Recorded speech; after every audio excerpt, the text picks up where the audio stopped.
Assalamualaikum warahmatullahi wabarakatuh. Tetap semangat ngaji ila akhiril hayah bersama kami di dalam channel Santri Cemol.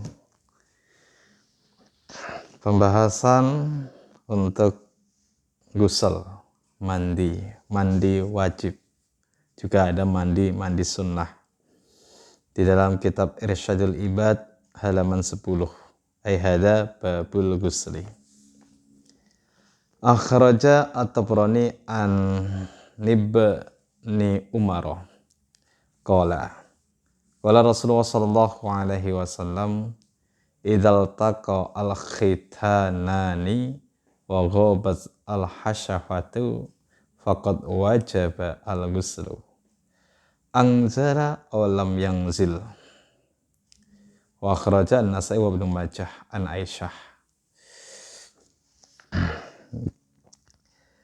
Dikeluarkan dari Tabrani dari sahabat Ibnu Umar.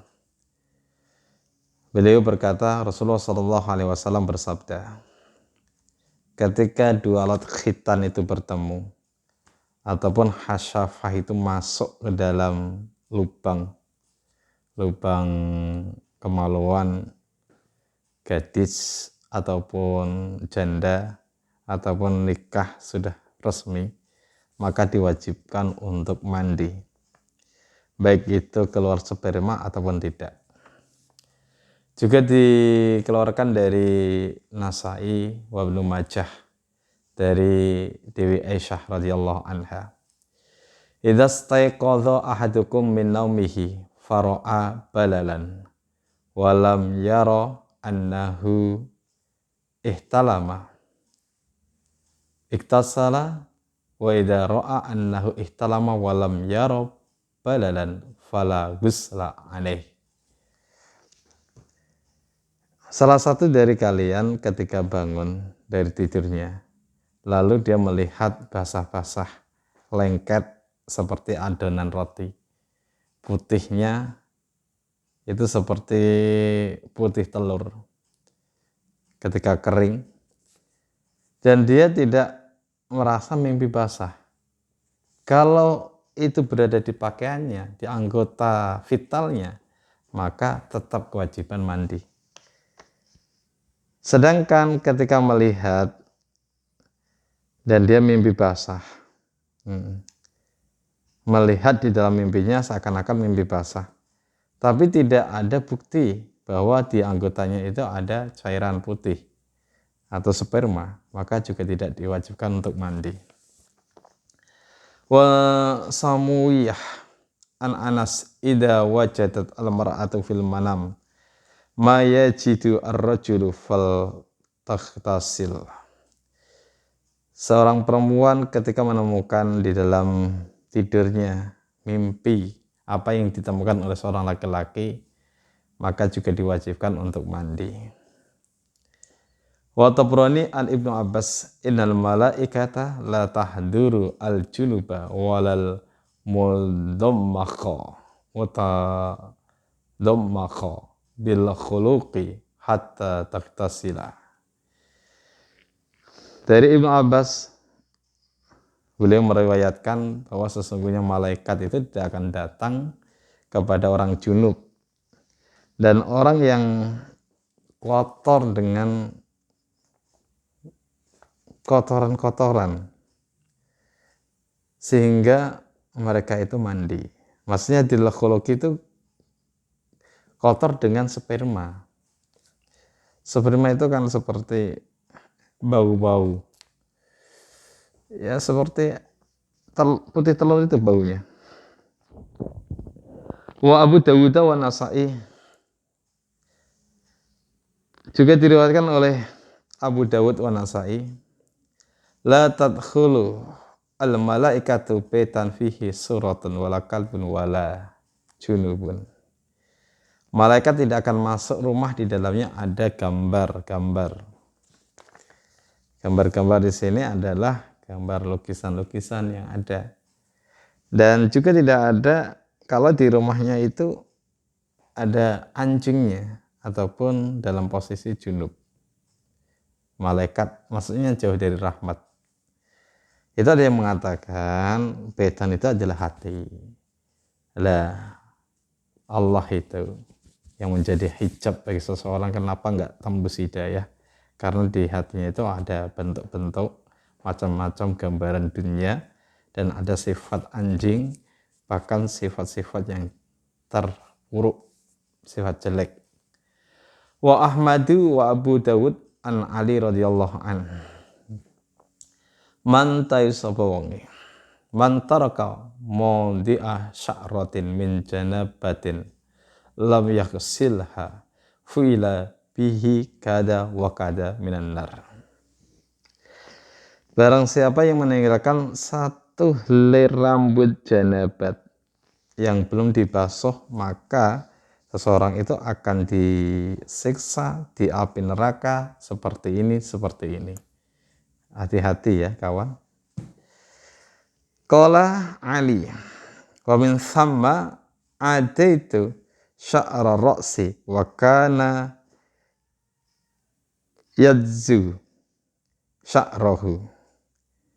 Sahabat Ali itu mengatakan, karena hal semacam itu, hadis yang begitu berat, maka saya ulang kembali setiap rambut yang sudah terpotong, saya basuh untuk disertakan mandi besar. Wa Ibnu Majah wa Tirmidzi an Abi Hurairah.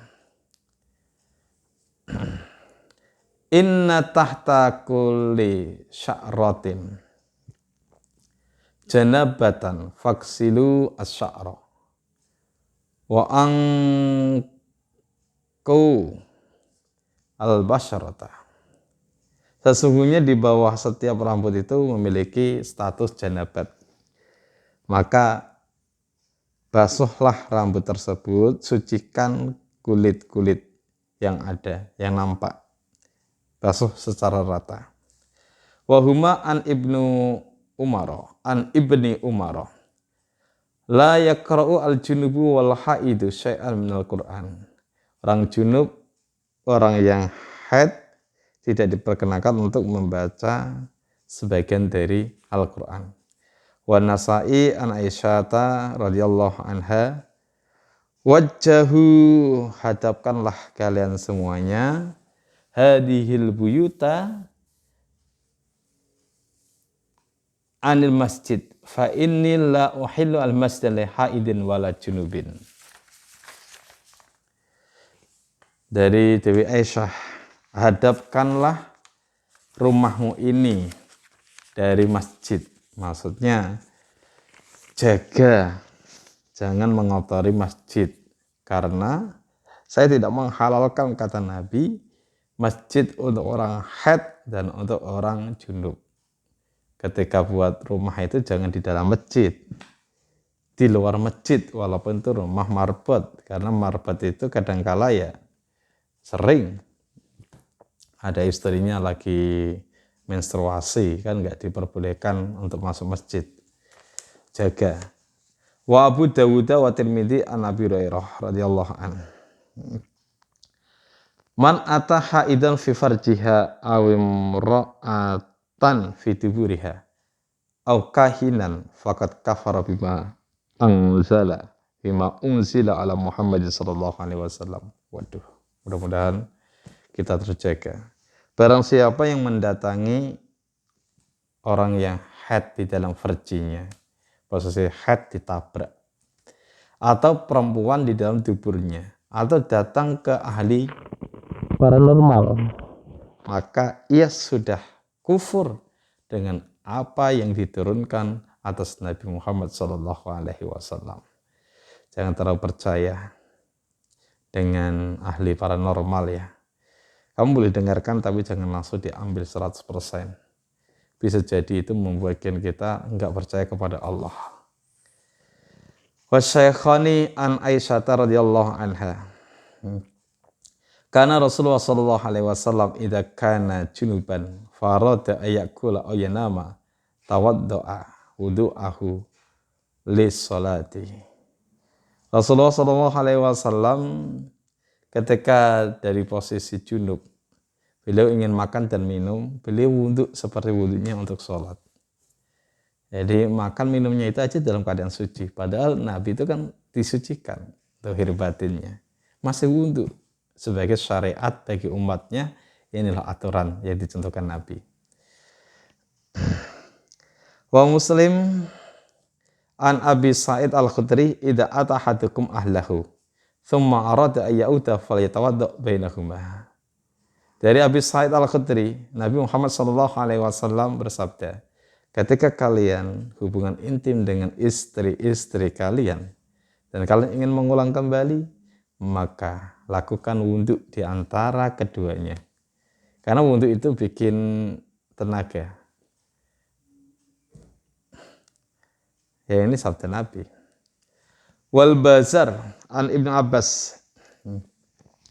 Innallaha yanhakum an ta'arra fastahyu minal malaikatillah alladzi la yufarriqunakum illa inda salasati halatin al-ghaiti wal janabati wal ghusli fa idza ightasala ahadukum bil ara'i falyastatirra bi thawbihi aw bi jadmatin arian bijit mati haidin au bibairihi.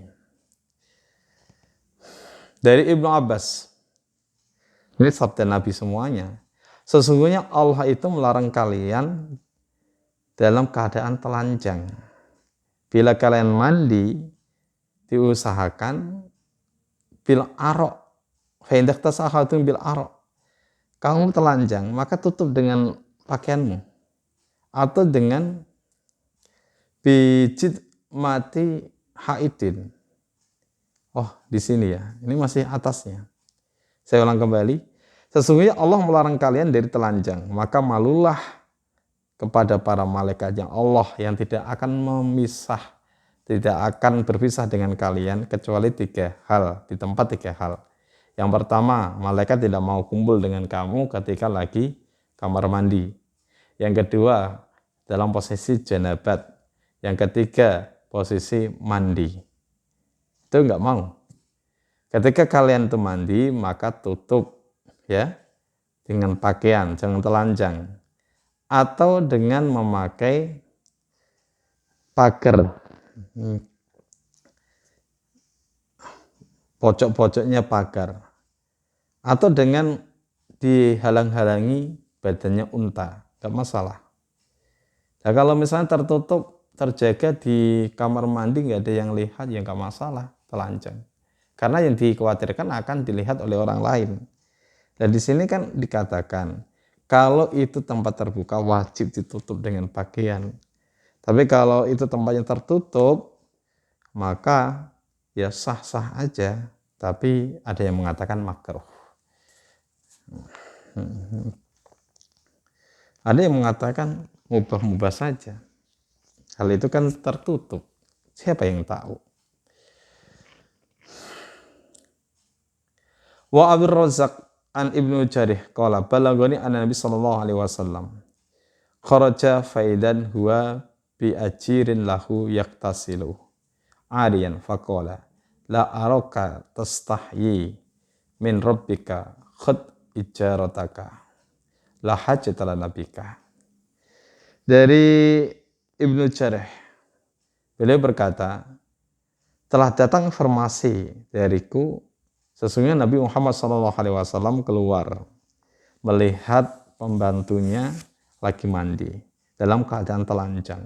Ini berarti kan terbuka. Sampai Rasul itu melihat dalam keadaan telanjang, arian. Maka Rasul mengatakan, saya tidak melihat kamu malu. Kamu nggak punya rasa malu dari Tuhanmu. Ya udah, ambil upahmu, saya nggak butuh. Dah pulang. Seperti itu. Wahaka Aban bin Abdillah al-Bajali hal laka jarin lana fasahidna nguslahu wa hamalahu ila qabrihi faidan fihi syabihun bil hirrah fahajarnahu falam yanhajar fadaraba al-hufaru jabhatahu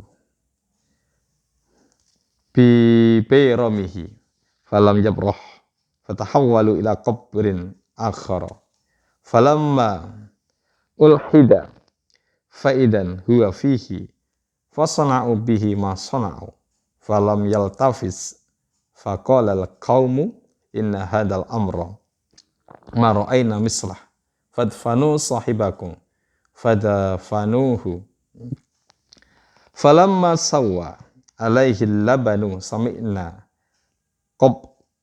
qadota azamihi fadhahaba ammi wa ghairuhu ila imra'atihi faqala ma halu zawjaki wa haddatsuha bima ra'au faqalat kana la yaktasiru minal janabati. Diceritakan dari Aban bin Abdullah al-Bakhali, atau menceritakan ada tetangga yang rusak yang kami saksikan dalam pemandiannya, membawa ke kubur. Itu terjadi sesuatu yang aneh, apalagi ketika kuburan itu digali. Di dalamnya ada hewan seperti kucing. Kami usir tapi nggak pergi-pergi, sampai penggali itu mukul jidatnya kucing tersebut, tapi juga nggak berpindah, masih di situ. Akhirnya menggali kubur yang lain, juga ada serupa seperti kucing tadi, berada di dalam ruangan kubur. Akhirnya bagaimana? Ya udah, dimakamkan aja di situ, ditutup, diratakan. Setelah itu ditinggal pergi. Sebelum meranjak, terdengar di dalam kubur itu seperti keretakan tulang yang lagi hancur.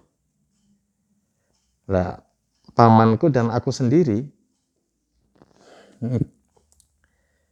setelah itu menceritakan ini kepada istrinya, apa yang terjadi pada pemakaman suaminya. Kata istrinya, penyakit dari suamiku adalah dia nggak pernah mandi janabat. La yatasilu minal janabat. Penting janabat ya. Kalau bisa hubungan, setelah itu mandi. Jangan undur-undur. Kalau mau diundur ya nggak apa-apa, tapi malaikat nggak mau mendekat. Kita kan minta doa malaikat. Malaikat kan ibadah untuk kita. Wahaka al-Ghazali annahu ruya rajulun fil manami faqilala ma fa'alallahu bika qala da'ani fa inni lam utamakkin min guslin yawma minal janabah fa albasani Allahu sawfa minan nar atau qallibu fihi. Ini Imam Ghazali yang menceritakan seseorang bermimpi, dikatakan apa yang Allah lakukan kepadamu. Kata seorang laki-laki itu, Allah meninggalkanku karena saya pernah sekali tidak mandi janabat. Lalu Allah memberikan pakaian api neraka. Dengan api neraka itu panas, saya bolak-balik tetap namanya api, tersiksa betul. Pokoknya ingat-ingat jangan lupa mandi wajib. Wahaka yafi'i ana syekha Izzuddin bin Abdus Salam ihtalama fi lailatin baridatin fa'utiya ilal ma' wa huwa jamidun fakassarahu waqtasala wa kadat ruhuhu takhruju min syiddatil bardi thumma ihtalama fi lailatin saniyan fa'atalal ma' waqtasala fa ghasha alaihi fasami'a yuqallahu la la ihya la a'widhan laka biha izzad dunya wal akhirati a'azanallahu ma'ahu fid dharaini. Amin. Tapi saya ingatkan lagi, ini cerita makomnya para wali. Kalau makomnya makom masih pembahasan fikih, jangan terlalu ekstrim. Ini diceritakan dari Syekh Yafi'i bahwa Syekh Izzuddin bin Abdul Salam itu pernah mimpi basah di malam yang sangat dingin. Lalu beliau mendatangi air, tapi airnya itu sudah mengeras, sudah menjadi batu, dipecah dan mandi memakai air es tersebut. Seakan-akan hampir saja rohnya itu lepas karena sangat-sangat dingin. Malam kedua juga sama, mandi dengan air dingin tersebut, sampai Syekh Izzuddin itu pingsan. Lalu terdengar kata-kata seperti ini, sungguh engkau Izzuddin, kamu mengganti hal semacam ini, tujuanmu hanya aku, Allah Jalla Jalaluh. Sungguh aku akan ganti kamu kemuliaan dunia dan kemuliaan akhirat. Tapi jangan, saya ulang kembali, jangan terlalu terobsesi dengan hal semacam ini. Kalau kamu kuat ya, aturan fikih kan nggak boleh, aturan fikih nggak boleh. Kalau sesuatu yang mandorot sampai merusak badan itu pasti dilarang. Seperti mandi es, kalau dia kewajiban mandi wajib tidak ada air kecuali air es, dan air es itu bisa merusak badan, maka boleh tayamum kalau aturan fikih. Tapi kalau di sini karena imannya kuat, dia tetap mandi walaupun memakai air es yang sudah dicairkan, dingin banget. Sehingga kata Suara Tambah Rupa itu mengatakan, sungguh aku ganti kamu kemuliaan dunia dan kemuliaan akhirat, sebab kuatnya iman tadi. Hada faslun. Mujibul ghusli janabatun bi khuluji manihi au dukhuli hasyafatin. Yang mewajibkan mandi itu seperti janabat dengan keluar mani atau maksudnya hasyafah wa qadriha farjan. Maksudnya hasyafah helm itu kepada farji atau kira-kira dari helm yang sudah masuk ke farji. Yang mewajibkan lagi haid, wan nifas, wa nahwu wiladatin seperti melahirkan, wa nahwu mautin nahwu mautin yaitu karena mati. Nah, syarat untuk mandi wasyurutuhu ma'u mutlaqin yaitu air mutlak. Pasti yang digunakan air mutlak, air yang masih murni, tidak bercampur dengan sifat-sifat benda-benda yang lain, bercampur dengan daun-daunan yang sudah ditumbuk, atau bercampur dengan makanan, atau bercampur dengan sesuatu yang tidak alami. Itu namanya ma'ul mutlak. Terus syaratnya lagi wa adamu hailin, tidak ada penghalang. Antara air dengan anggotanya harus kena, nggak boleh, tidak. Wala mughayyirun lil ma', dan tidak ada yang merubah sifatnya air ala udwi atas anggota. Kawasakhin tahta dhufrin, seperti kotoran yang ada di kuku, ini harus dihilangkan terlebih dahulu. Wa kaza'faron, seperti minyak za'faron yang bikin penghalang merasuknya air ke dalam kulit. Dan seperti kayu cendana, daun bidara, wasitrin. Ya. Syaratnya lagi adalah wajaril ma'alih, yaitu airnya harus mengalir ke anggota badan. Fardunya wa furduhu niyatu ati fardil ghusli aw raf'i nahwi janabatin wa ta'min dhahiril badan hatta matataqaf qalfati minal aklafi bilma. Fardunya yang pertama niat, fardunya mandi, atau niat menghilangkan janabat, dan kedua meratakan semua air ke anggota badan, bahkan di bawah kuluf. Kuluf itu helmnya itu kalau ada kulitnya wajib dibuka, wajib kena air. Far'un la yajibu tayakkunu umumil ma' bal yakfi fihi kal wudu'i ghalabatul dzon bil umumi. Tidak wajib untuk meyakini ratanya air, bahkan cukup dengan zon bahwa air tersebut sudah merata ke seluruh anggota badan. Wa sunanuhu, sunahnya mandi tasmiyatun, yaitu membaca bismillah, tapi tidak niat membaca Al-Qur'an ya. Wa izatu qadharin, menghilangkan kotoran. Kalau najis itu dia mengatakan sebagai fardunya. Di dalam kitab Fathul Qorib itu kan ada 3. Salah satunya adalah yang pertama niat sudah sepakat. Yang ketiga meratakan itu sudah sepakat. Semua di dalam kitab itu yang wajib. Yang satu ini adalah menghilangkan najis ketika ada pada anggota badan. Wa tahlilun tsumma wudu'un. Sunahnya lagi adalah wudu. Wa takhlilun, menyela-nyela anggota seperti tangan, kaki. Wa ta'ahadu udwin, meneliti anggota-anggota.